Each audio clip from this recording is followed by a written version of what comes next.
म्हणून अजूनही तेच प्रश्न सुरू आहेत.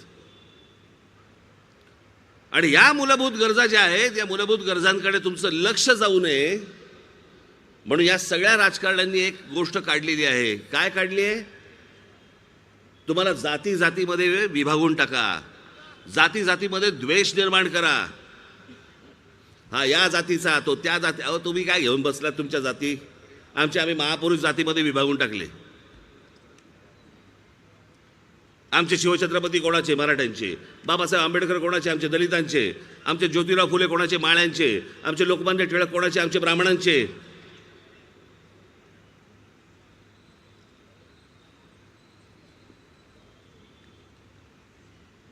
25 वर्षापूर्वीपर्यंत असले प्रकार कधी नव्हते.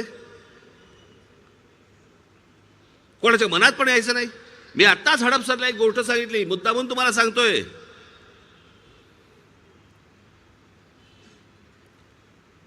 आपण महाराष्ट्राची जातीपातीमधनं परिस्थिती किती खालावून ठेवलेली आहे ना, त्याचं एक उदाहरण म्हणून मी तुम्हाला सांगतोय. उदाहरण टेलिव्हिजनवरती माझ्या मागच्या एखाद्या सभेमध्ये जर ऐकलं असेल परत ऐका, कारण आपल्याकडे विसरून जायची पद्धत फार आहे. या जातीपातीमधल्या द्वेषामधनं हे जे विष कालवलं गेलंय ना, याच्यातनं मराठवाड्यामधली एक परिस्थिती तुम्हाला सांगतो. इतकं घाण जे मी आजपर्यंत कधी ऐकलं नव्हतं आणि पाहिलं नव्हतं. एका कुटुंबातली एका व्यक्तीचं निधन झालं आणि निधन झाल्यावरती त्या घरामध्ये माणसं होती 3. ज्याचं निधन झालं होतं 4.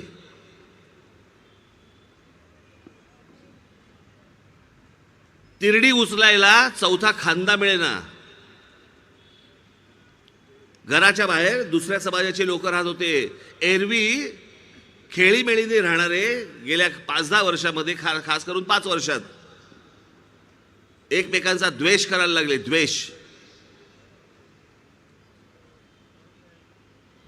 सगळ्यांची लहान लहान पोरं एकमेकांबरोबर सगळे एकत्र खेळायचे, एकमेकांच्या घरी जायचे, एकमेकांबरोबर सण साजरे करायचे, एकत्र जेवायचे. मी मुद्दामून तुम्हाला जात सांगणार नाहीये कुठची, पण ज्या समाजाकडे निधन झालं होतं त्याच्याकडे तिरडी पकडायला 4था खांदा नव्हता. घराच्या आजूबाजूला दुसऱ्या समाजातले लोक होते, कोणी खांदा द्यायला आलं नाही. नातेवाईकांची वाट बघत बसले. 6 तासानंतर नातेवाईक आले आणि त्याच्यानंतर तिरडी उचलली गेली आणि मग स्मशानात गेले. असा महाराष्ट्र पाहिजे आपल्याला.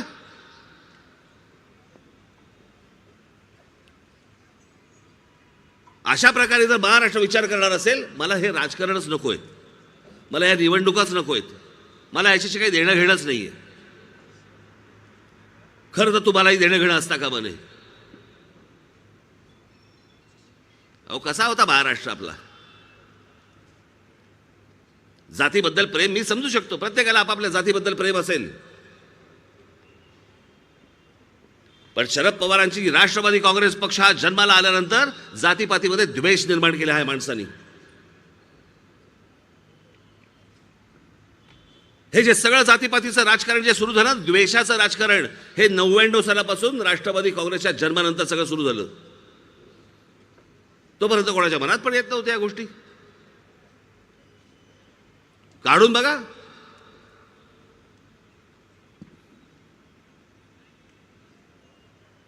मी आत्ताच एक उदाहरण दिलं आमच्या शिवछत्रपतींचं आमच्या निधन झाल्यानंतर तिकडे एक समाधी बांधली गेली. आत्ता होती तशी नव्हे, रायगडावर. मग कोणी मूर्ख तिकडे गेले. त्याच्यानंतर त्यांना वाटलं त्या समाधीच्या खाली काहीतरी आपल्याला मिळेल, धन बिन मिळेल, म्हणून त्यावेळेला ती काहीतरी विचित्र अशी उकरून ठेवलेली, उद्ध्वस्त केलेली. त्या आमच्या शिवछत्रपतींच्या समाधीवरती पहिली जर व्यक्ती कोणी गेली असेल तर ते आमचे ज्योतिराव फुले गेले.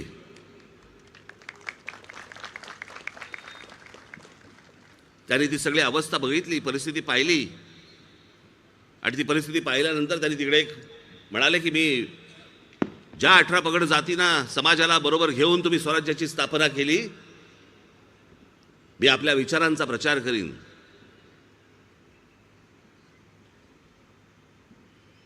महात्मा ज्योतिराव फुले यांच्या नंतर त्या समाधीवरती जर कोणी गेलं असेल तर ते आमचे लोकमान्य बाळ गंगाधर टिळक, एक माळी समाजाचा, समाधी कोणाची? मराठा समाजातल्या माणसाची. दुसरा माणूस कोण गेला? तिसरा ब्राह्मण समाजातला. याचं कारण कोण कुठच्या जातीचा आहे असा विचार मनामध्ये पण येत नसे. हा महाराष्ट्र घडवला कोणी? हा महाराष्ट्र उभा कोणी केला? या महाराष्ट्राला विचार कोणी दिला? हे प्रत्येक समाजातल्या व्यक्तीला माहिती होतं. आमच्या शिवछत्रपतींनी दिला. या महाराष्ट्राला ओळख कोणी करून दिली? या शिवछत्रपतींनी करून दिली.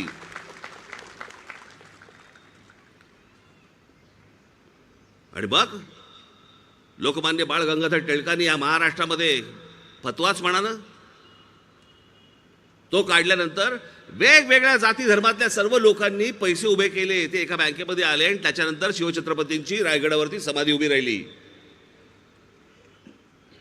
ती समाधी उभी राहताना अनेक जातींचा समावेश आहे त्याच्यामध्ये. अनेक जातीतल्या लोकांच्या पैशाचा समावेश आहे, कुठच्या एका समाजाचा नाहीये.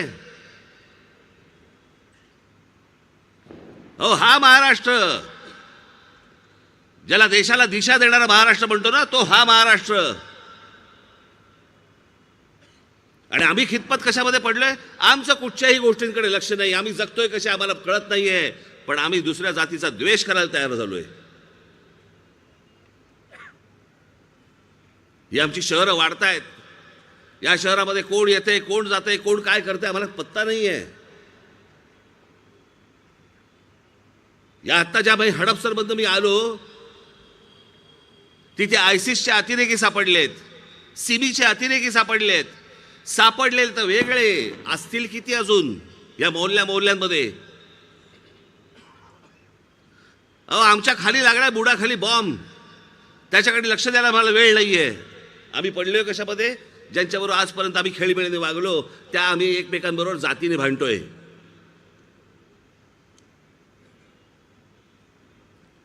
आणि एकदा का तुम्ही या जातीपातीमध्ये भांडायला सुरुवात केली, मूळ विषयांकडे लक्ष कोण देणार? या आमदार खासदारांना हेच हवंय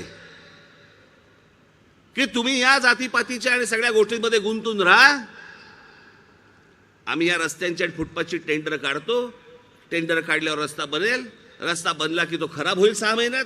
परत आम्ही एक टेंडर काढू, त्याच्यामधून आम्ही आमचे टक्के घेऊ, आम्ही आमचे पैसे चालू ठेवू. तुम्ही जातीपातीमध्ये भांडत राहा.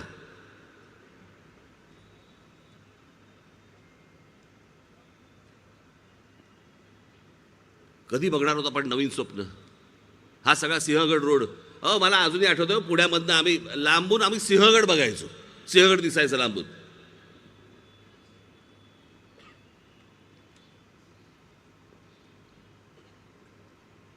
आज 50-60चे जे लोक असतील त्यांना हे जर प्रश्न विचारले ना की आत्ताचं पुणे आवडते का जुनं पुणे आवडते? जुनं पुणे म्हणतात.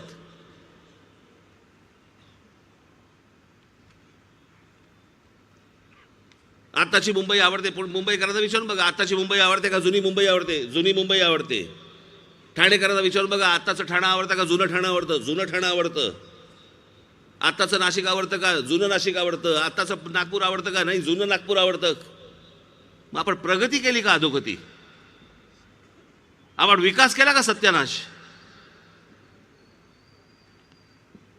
मग आजपर्यंत ह्या सगळ्या लोकांना जे रांगेमध्ये उभे राहून जे मतदान केलं, हे कशासाठी केलं आणि कोणासाठी केलं? तुमचं जीणं हराम करून ठेवलेल्या लोकांसाठी तुम्ही रांगेमध्ये उभे राहताय, उन्हातानामध्ये उभे राहताय. आणि याचं आपल्याला काहीच वाटत नाही. आज आपल्या पुण्यामधली अनेक मुलं, मुंबईमधली अनेक मुलं हा देश सोडून परदेशात चाललेत, देश सोडून निघालेत.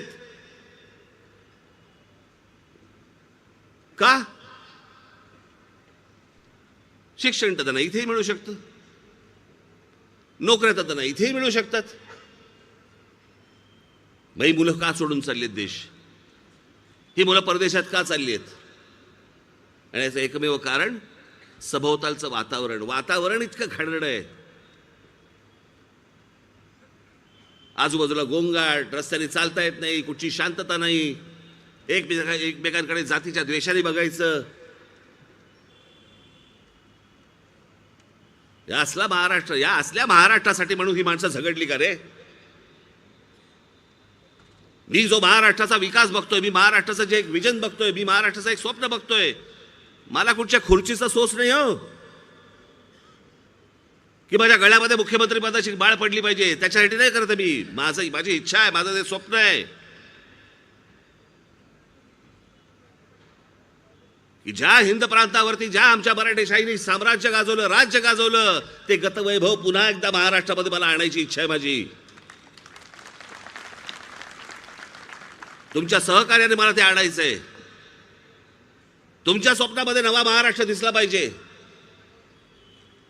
हे स्वतःच्या स्वार्थासाठी म्हणून जे तुम्हाला चिखलामध्ये घालतायत ना, यांच्यापासून तुम्ही बाहेर आलं पाहिजे. ह्यांना चिखलात घाला. नाहीतर या देशाला दिशा देणारा महाराष्ट्र, त्याची जी दशा झाली, अजून खड्ड्यात जाऊ, अजून खड्ड्यात जाऊ आपण. ही जी माणसं आत्ताची उभी आहेत निवडणुकीला, बाकीच्या पक्षांमध्ये कोणतंही स्वप्न नाही, कोणताही विचार नाही. जाहीरनामे नुसते तुमच्या तोंडावरती फेकायचे, हे दर 5 वर्षानंतर ठरलेली गोष्ट असते. उद्या सकाळी महाराष्ट्र नवनिर्माण सेनेचा उद्या आपला जाहीरनामा बाहेर येतोय.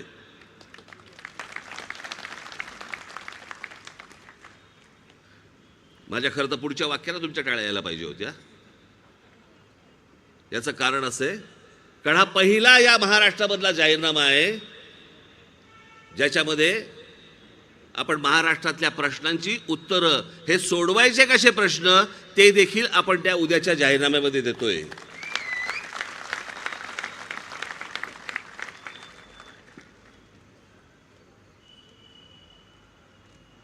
महाराष्ट्राचा विकास आराखडा, महाराष्ट्राची ब्ल्यूप्रिंट 2014ला आपण आणली. 2006 साली महाराष्ट्र नवनिर्माण सेनेची ज्याला स्थापना झाली, त्यावेळेला मी म्हटलं होतं मला महाराष्ट्राची ब्ल्यूप्रिंट मला महाराष्ट्रासमोर आणायची आहे, की या राज्यामधले प्रश्न सुटत नाहीत कसे काय, का नाही सुटत. हे काही रॉकेट सायन्स नाहीये, हे काय आपल्याला अणुबॉम्ब बनवायचा नाहीये. अहो, जगामध्ये हे सगळे प्रश्न सुटलेले आहेत, मग आपल्याकडे का नाही सुटत. कारण इच्छाशक्ती असलेली माणसंच नाहीत.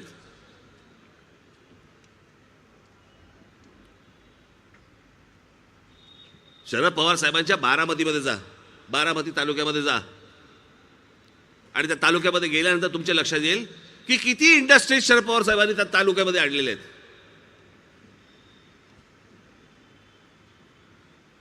किती किती उद्योग आणले त्या तालुक्यामध्ये. मग पवार साहेब, जर बारामती तालुक्यामध्ये जर समजा तुम्ही उद्योगधंदे आणू शकता, माझ्या महाराष्ट्रात का नाही आणले. आम्ही तुम्हाला महाराष्ट्राचा नेता म्हणून का म्हणायचं. जो महाराष्ट्रातल्या प्रत्येक भागामध्ये उद्योगधंदे आणेल, महाराष्ट्रातल्या प्रत्येक भागामध्ये जेव्हा उद्योगधंदे येऊन ज्याला रोजगार निर्माण होईल, माझ्या बेरोजगार तरुणांना ज्याला काम मिळेल, तो महाराष्ट्राचा नेता.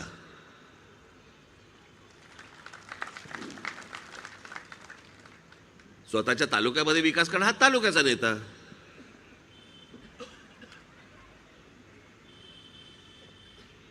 जाणता राजा बिंचा राजा तर नंतरचीच गोष्ट. पण मी एक महाराष्ट्राचं स्वप्न पाहतोय,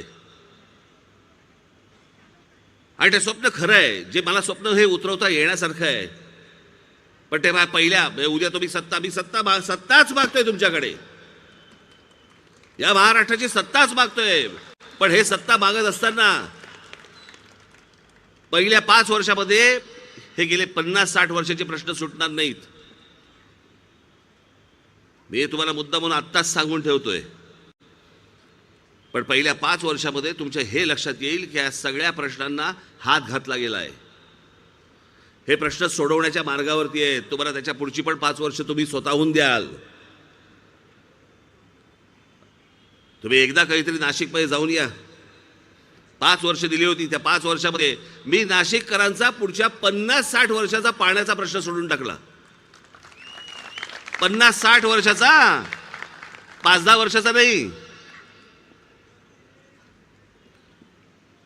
नाशिकमध्ये मी ज्या प्रकारचे रस्ते बांधले आम्ही, त्या रस्त्यामध्ये खड्डे तुम्हाला सापडणार नाहीत. पण बाकीच्या आमच्या सगळ्या शहरांमध्ये तुम्हाला रस्त्यांमध्ये खड्डे सापडतील, नाशिकमध्ये नाही सापडणार. म्हणजे खड्ड्यांशिवायचे रस्ते होऊ शकतात, शहराचं चांगलं नियोजन होऊ शकतं, तुम्हाला चांगली शांतता लाभू शकते, तुम्हाला चांगल्या आपल्या मुलांसाठी चांगल्या शाळा मिळू शकतात, आपल्या मुलांसाठी चांगले कॉलेजेस मिळू शकतात, तुम्हाला चांगली मार्केट्स मिळू शकतात, तुम्हाला चालायला चांगले फुटपाथ मिळू शकतात, ह्या सगळ्या गोष्टी मिळू शकतात. पण त्याच्यासाठी राज ठाकरे पाहिजे. हे वाक्य मी अत्यंत जबाबदारीने बोलतोय, अत्यंत जबाबदारीने बोलतोय.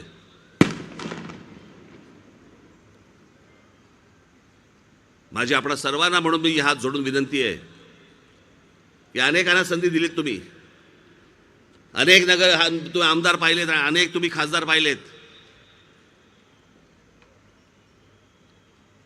आज इकडे मयुरेश उभा आहे, कुठे आहेस रे? ये समोर.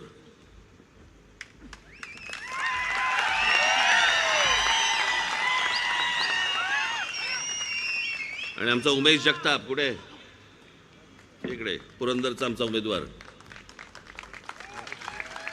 हे स्वप्न पूर्ण पुढे पडशील हळू, आपल्याला जिंकायचंय. येणाऱ्या 20 तारखेला कुठेही गाफील राहू नका. ही जी माणसं येतील, जी 5-5 वर्ष ज्या प्रकारचा तमाशा करून ठेवला या लोकांनी ना, कोणी खोक्यात मोजला जातोय, कोणी विकला जातोय, कोणी कुठचा पक्ष दुसऱ्या पक्षामध्ये जातोय, काय वाटेल ते चालू आहे या महाराष्ट्रामध्ये. 5 वर्ष तुमच्या मताला काही किंमत नाहीये. तुम्ही मतदानासाठी म्हणून उभं राहायचं उन्हातानामध्ये, तुम्ही एका माणसाला मतदान करायचं आणि मग त्या माणसाने उठून दुसऱ्या पक्षात जायचं. अरे गधड्या, मग आम्ही त्याच पक्षाला दिलं असतं ना, मतदान केलं असतं ना. तो पक्ष नको म्हणून तुला मतदान केलं आणि तू त्या पक्षाबरोबर जाऊन बसला. हा सगळा जो खेळ सुरू आहे ना गेल्या 5 वर्षामधला, युती आघाड्यांचा, कोण कुठे जातंय, कोण कुठे विकला जातोय, कोण कोणाबरोबर चाललंय काही माहित नाही. म्हणजे खऱ्या अर्थाने महाराष्ट्रामध्ये जर आज बघायला गेलं तर महाराष्ट्राची IPL झाली आहे. कोण कुठच्या संघातनं खेळतोय हेच कळत नाही आणि कुठच्या संघाबद्दल टाळ्या वाजवायच्या हे पण कळत नाही आम्हाला आता.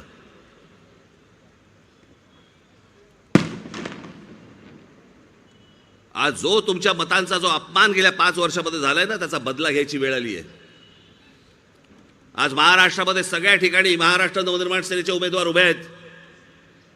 ज्या लोकांनी या संपूर्ण महाराष्ट्रामध्ये अख्खा राजकीय चिखल करून ठेवला, शर्मेने मान खाली घालायला लावली आम्हाला, ती परिस्थिती जर दूर करायची असेल तर महाराष्ट्र नवनिर्माण सेनेचे जिथे जिथे म्हणून उमेदवार उभे असतील महाराष्ट्रामध्ये, मला सगळ्या मतदारसंघामध्ये मला जाता नाही आलं, येऊ शकलो नाही, त्याबद्दल मी क्षमा मागतो महाराष्ट्राची. परंतु जिथे जिथे माझं या टेलिव्हिजन माध्यमातून किंवा सोशल मीडियामधनं कुठूनही माझं भाषण ऐकत असाल, माझी सर्वांना महाराष्ट्राला माझी हात जोडून विनंती आहे, जिथे जिथे म्हणून माझ्या महाराष्ट्र नवनिर्माण सेनेचे उमेदवार उभे असतील त्यांना येत्या 20 तारखेला आपण रेल्वे इंजिन या निशाणीवरती बटन दाबून प्रत्येकाला प्रचंड प्रचंड मतांनी आपण विजयी करावं असं एक आवाहन सर्वांसमोर करतो आणि आपल्या सर्वांची मी रजा घेतो. धन्यवाद. जय हिंद, जय महाराष्ट्र.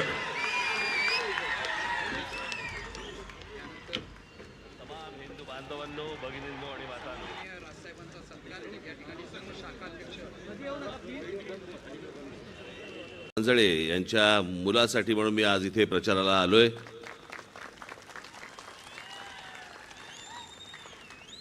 मयुरेशला जेव्हा मी बघितलं पहिल्यांदा, माझे बंधू जयदेव ठाकरे